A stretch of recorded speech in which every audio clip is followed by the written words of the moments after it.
आमच्या इथं ना एक नवीन पाहुणा राहायला आलाय.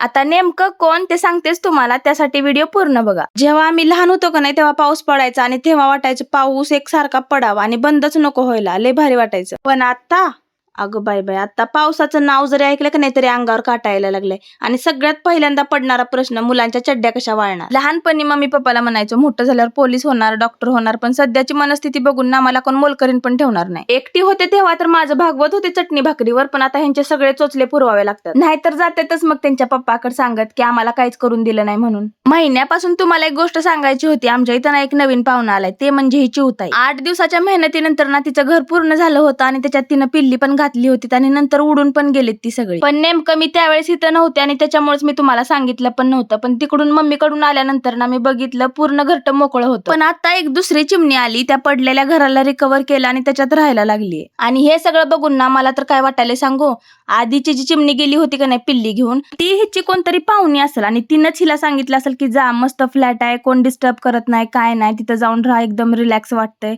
असं मला वाटायला हे सगळं बघून. तुम्हाला काय वाटतं हे मला कमेंटमध्ये नक्की सांगा.